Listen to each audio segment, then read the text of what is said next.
On revient maintenant sur l'élection du nouveau maire de New York, Zoran Mamdani, hier soir.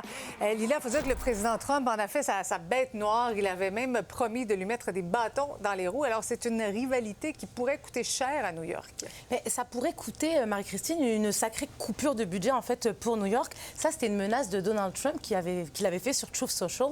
Il avait dit, je cite, « La situation ne peut qu'empirer avec un communiste à la barre et je ne veux pas, en tant que président, gaspiller de l'argent. » Eh bien, cet après-midi, le président américain en a rajouté un déplacement à Miami. Je te propose de l'écouter. Just look at the result of yesterday's election in New York, where their party installed a communist as the mayor of the largest city in the nation. We skipped socialist and we put in a communist instead. That didn't work out too well. As I've warned for many years, our opponents are hell-bent on turning America into a communist Cuba or socialist Venezuela, and you see what happened to those places. Mais donc, M. Mamdani a, lui, tout intérêt à avoir une bonne relation avec Donald Trump. Et ce matin, première conférence de presse pour le nouveau maire élu de New York. Et il a fait comme une petite avance à Donald Trump. On l'écoute. I continue to be interested in having a conversation with President Trump on the ways in which we could work together to serve New Yorkers, whether that be delivering on his campaign promises around cost of living or the many issues that New Yorkers have been sharing with me about the drastic impacts that the legislation that President Trump has ushered through Washington.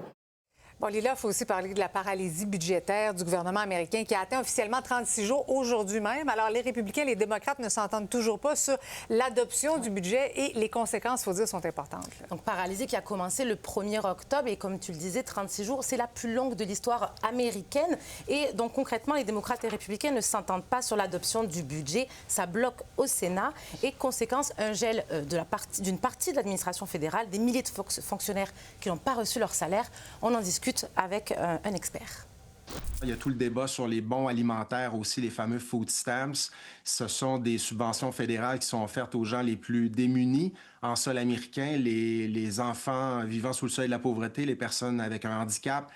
Ça concerne aussi beaucoup de personnes âgées qui ne sont pas certaines qu'elles pourront continuer à avoir leur bon alimentaire pour la suite des choses. C'est l'étourdissement, je dirais. On a l'impression qu'il est là depuis 3, 4, 5 ans, tellement il y a des nouvelles chaque jour, tellement il nous bombarde aussi d'informations.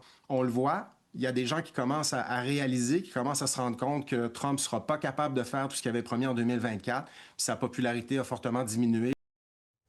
Donc cette paralysie, ça touche aussi l'industrie du tourisme, les musées, les parcs aux États-Unis. Donc avis aux voyageurs si vous vous déplacez vers les États-Unis. Cette paralysie touche aussi la croissance du PIB, donc il faudra faire attention à tout ça. Merci, Lila.